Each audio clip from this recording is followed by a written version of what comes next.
Hi everyone, today I'm going to be showing you how I made this small junk journal, including how to sew your signatures with a pamphlet stitch, create the cover, and bind it together using twine binding.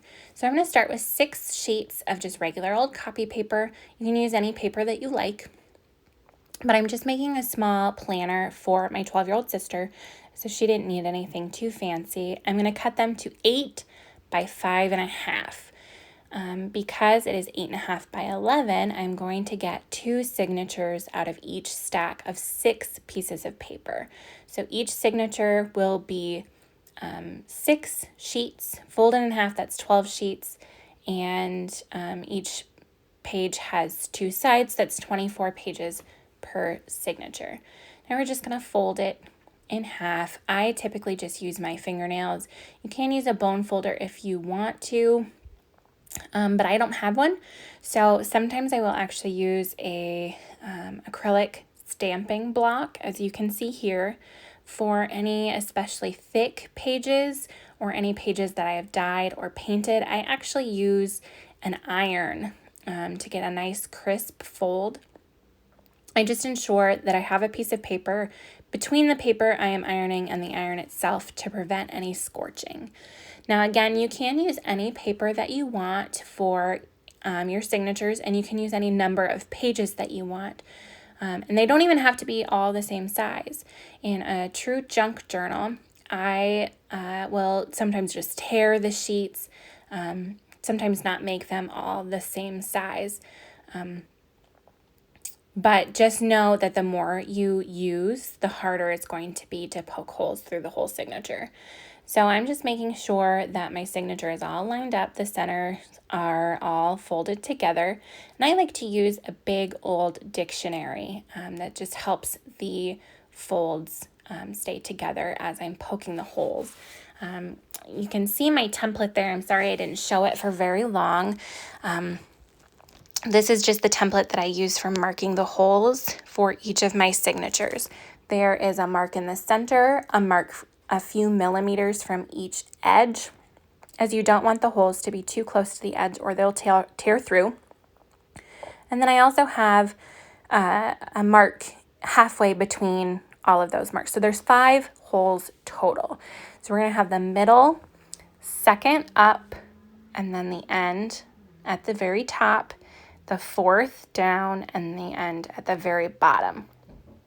I just used a flag-shaped push pin actually to poke my holes because I don't really have anything any better. Now to measure your thread, you want at least 3 lengths of thread to sew your signature together. You really only need 2 and then enough to tie, but I would rather always have more than not enough.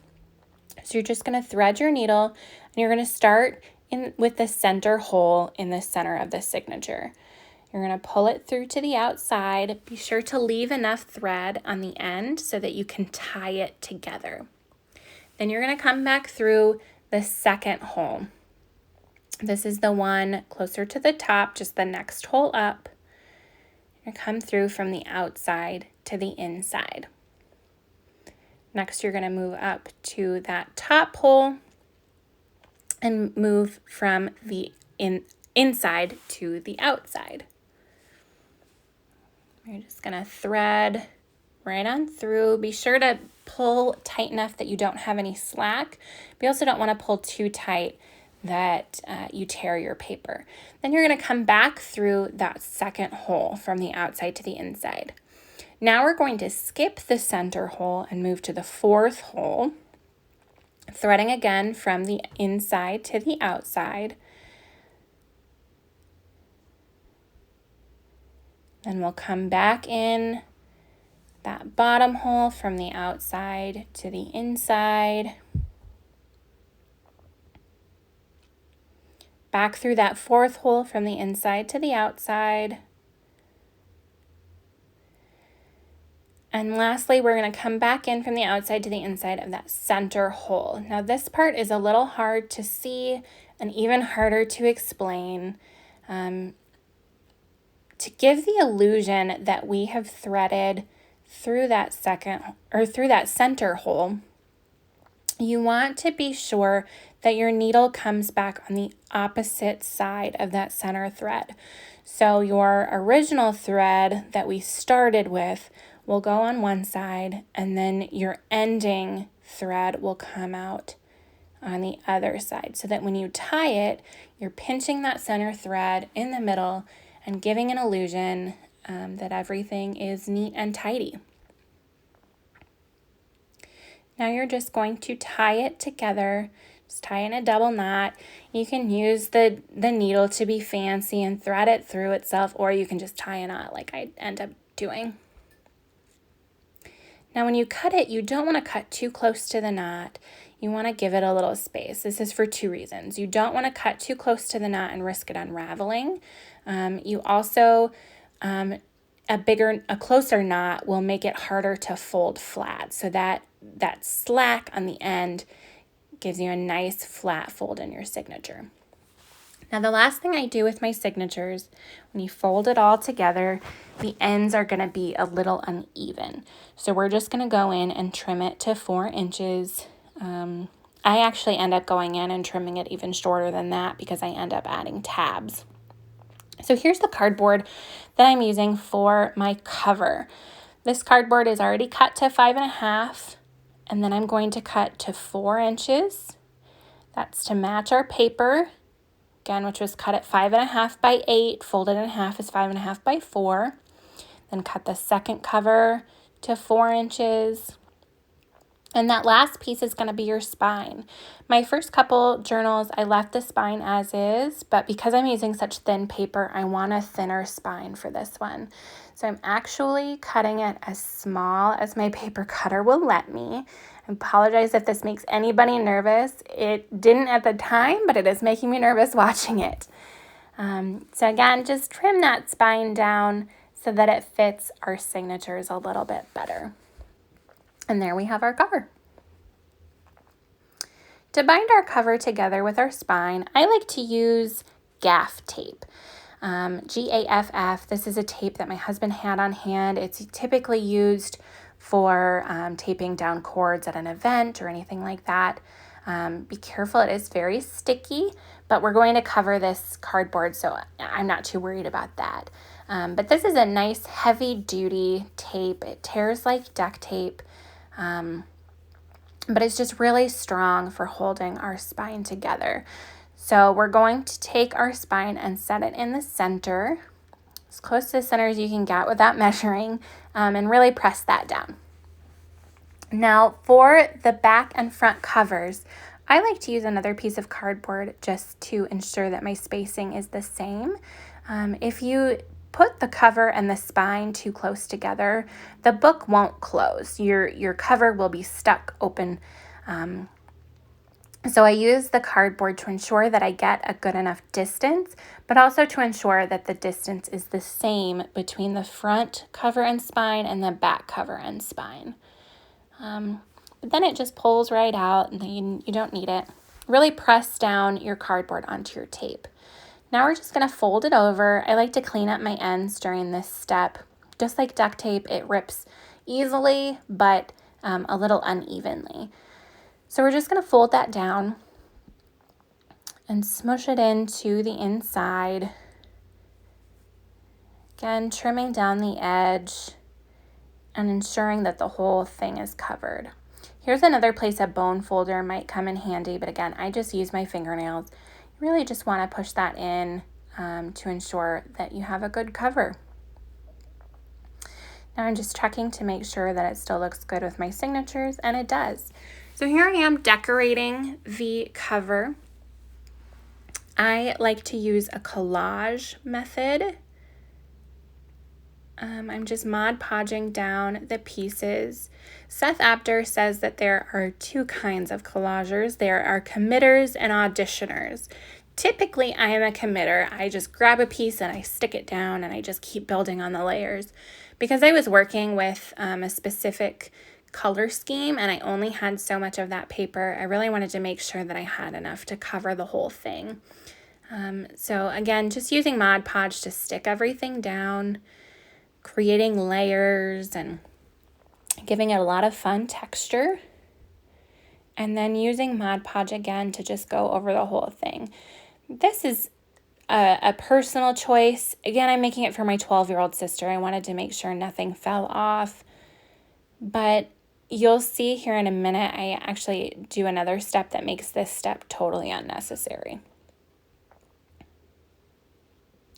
So now I'm just going in and trimming.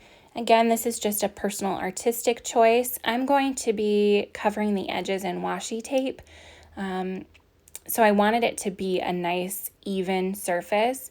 But the first journal I made, I didn't do this, and I have a raw cardboard edge and paper sticking out. And I really like the more junky feel of it. So here I am just going in with a little bit of white gesso and covering all of the edges. So I'm smoothing all the edges of the paper together. Personally, I do this for two reasons. First of all, because I like the way it looks. It just gives it a nice cohesive look, really tying all of the papers together. And secondly, because it smooths out a little of that texture while still giving it some texture. So this will ensure that I don't have any corners of paper or edges of paper sticking up that can easily tear off. So I'm just going in again with some white gesso and this art spatula, really covering all the edges. Now I'm going to cover the spine, so I'm not worried about how that looks.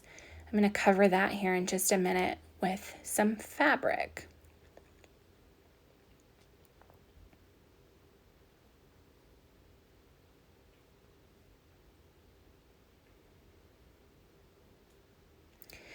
So the only downside to using gaff tape is that some stuff doesn't stick to it. So Mod Podge doesn't stick well. It actually just flakes right off. So to glue down the fabric, I'm using E6000 glue. There might be some better book binding glues out there, but I happen to have E6000 on hand, and it's my go-to glue for anything that I can't get to stick. I am using a brush to smooth it out a little bit, give it a more even coating, and then I'm just sticking this fabric down. So this fabric, I actually reached out on my local swap and sell sites on Facebook and asked if anybody had any scraps of ribbon, trim, or fabric that they would otherwise throw out for junk journaling purposes. I had a local quilter reach out and give me some scraps of fabric, as well as a few scraps from actual quilts that she'd sewn together. And I really liked this piece with the white and the purple fabric. So again, just going in, making sure all the E6000 is covering all of the parts where the fabric will stick. And I'm sorry, I totally forgot to film adding the washi tape. I just folded it over the edges, and then I went in with a piece of paper cut about 1/4 inch from every edge and covered the inside cover and then decorated it a little bit. So here I'm going to show you the twine binding method. This is a really simple no-sew method. You need a length for each signature times 2. So I have 4 signatures, so I need 8 lengths, and then I always make sure I have 3 extra lengths for tying it off. So again, I have, 8 and 3, so I have 11. You're going to start at the top with a lot of slack on the end, and you're just going to start wrapping. You just want to wrap it around the spine, making sure that it's not going over to the covers and that none of the threads are overlapping each other. This is going to give you strings on the inside of the cover to slide your signatures through. Once you get it all wrapped, you're going to cross the strings over each other and then run one of them under all of the others. This is so that when you tie it all together, it gives that crisscross look. I'm sure you could just tie it, but then you're going to have nice straight strings and then just one crossing them, and this just gives it a cooler look. Then you're going to double knot it, and you can also tie a bow and then double knot that bow. I decided to leave excess string, and towards the end, I actually slid the whole binding up to the top and put some beads on the end of that string to give the whole book a bookmark, which was a really fun finish. So now that you have the twine binding done, you're going to slide the signatures in. This is one of my favorite parts of twine binding. You can slide in the signatures, then you can take them out, you can change them out. They just slide in and out really easily. It's also really easy to add any signatures with the twine binding. So if you, for instance, need to add another signature, you're just going to tie another string around the spine, and then you can just tie it in with the others to get that same effect where it's all knotted together. This just gives it, the whole book, a lot of flexibility and allows you to make it really fit your needs. So there we have pretty much finished journal. Here's the last thing I am doing before I put some finishing decorative touches on. And I'm making this a planner, so I'm going to go in and draw in the months and each week and all of that. But I like to have a tie closure on all of my journals because they're so chunky, they end up just flopping open.